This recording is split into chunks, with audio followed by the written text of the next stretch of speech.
And about 5 things that I'd like to talk about briefly.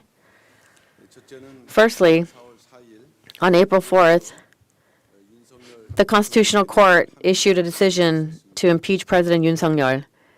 And this is undoubtedly a significant national crisis. And despite the fervent prayers of many Korean church members, including those of our church, and a really unexpected decision was reached and caused so much distress to many people. However, as saints, we have to trust that God governs human history and clearly oversees the rise and fall of South Korea. So let us not be discouraged. Instead, with faith, we have to believe that He will accomplish even greater plans. And so let us devote ourselves more earnestly to prayer and for the peace of the nation. And I'd like to request this of you. Secondly, there was the approval of the Yuma Presbyterian Church of America as a branch church. So among the agenda items of last week's session meeting, there was a decision to approve Yuma Presbyterian Church of America as a branch church of Pyungkang Cheil Church. And we gave an announcement last week as well. And initially, the Yuma Presbyterian Church was previously a church to which Pastor David Kim was sent. However, he resigned due to personal reasons. And subsequently, Pastor John Kim, who previously served at Tacoma Green Pastors Church, he received a call and began serving there around June of last year. And recently, after going through a Presbyterian meeting and a joint session, they requested to become a branch church of Pyung-Kang Church. And Yuma is a city in the state of Arizona in America. It's a smaller city. And the church was initially established by a Korean lay member, someone from outside the congregation. But currently, 80% of its members are English-speaking. And they requested to become a branch church to participate in the History of Redemption movement. And establishing a church is an extremely difficult task. So the addition of an overseas branch church at this time is very meaningful. And so let us give an applause of thanksgiving. So in early May, there will be a commemorative anniversary, the 22nd anniversary of its founding, with Pastors Paul Kim, Sung-Yeon Yoon, and Evangelist Joanna Bae in attendance. And so we ask for your interest and prayers. Thirdly,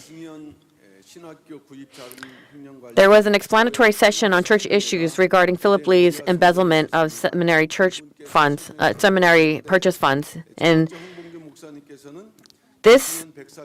we had 2 pastors leading the session. First, it was Pastor Hong Bong-jun summarizing, explaining the fact-finding report on Philip Lee's embezzlement of 14 billion won.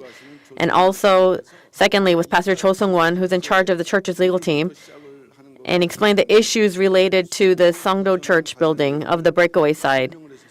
And this fact-finding investigation regarding Philip Lee began with the resolution of the Presbytery on December 22nd of last year of the session. And so it took roughly 3 months, and very important information was compiled. And of the 14 billion won, there's some that was returned back to the church.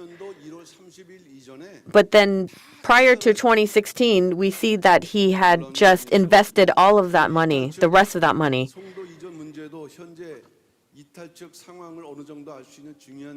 And also, we were also able to find out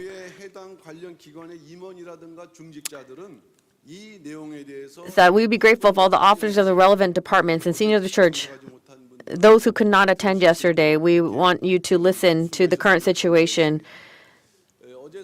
And during yesterday's explanation, it was mentioned that the church currently has around 300 large and small lawsuits pending, and among them, there's personal and church-related, and among them, the most critical legal issues are related to Philip Lee's embezzlement and the lawsuit filed by the founding pastor's family, or the lawsuit filed against them. And Philip Lee's second trial is scheduled for April 10th, and the founding pastor's family lawsuit is scheduled for May 9th. And those who filed a lawsuit against the founding pastor's family was about 20 elders or former elders from that side. And the 5 who were confirmed during legal proceedings have been dismissed and excommunicated already. And so through these 2 trials, we have to earnestly pray that both trials can be won. And furthermore, the breakaway side, starting from today, before they were in Bucheon, Ojongdong, and now they're going to move to Songdo in Incheon for their meeting location. And they probably moved to find a place to suit their circumstances.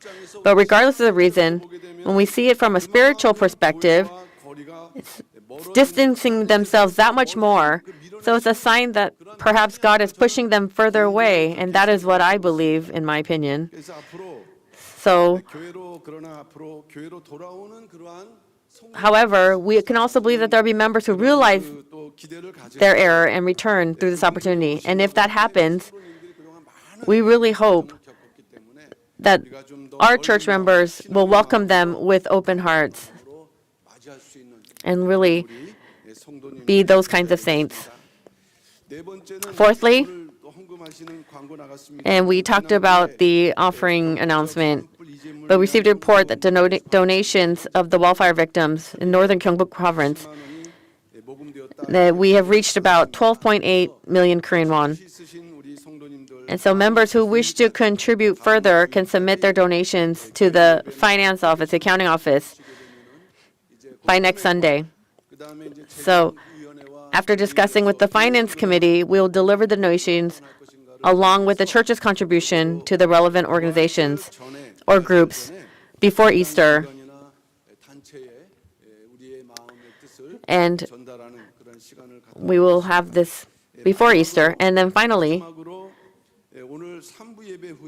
after the third service today, we will have a stewards meeting regarding settlement of accounts for 2024. And though this is 2024 was following the separation of the breakaway side, and for that reason, this settlement of accounts, it has a significant meaning as the first settlement of accounts post-breakaway side after the separation. So it's a very important meeting. And this is regarding, we must have an interest in the church finances, especially if you're one of the senior leaders of this church. And so we ask all those who are eligible to attend without exception, without one person missing. We would like you to attend this stewards meeting to see the situation of the church and what we must do going forward, and to have great interest in this matter. And not just things that we need to resolve, but that if we don't have revival, then we cannot win against the breakaway side. And there's a limit to how much fighting can be done. In our spirit and physically, we must have this revival. And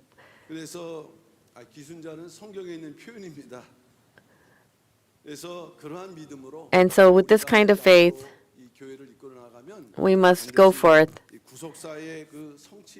and have this kind of work of redemptive history that will happen. And we really hope that all the saints will be able to follow along. Thank you so much.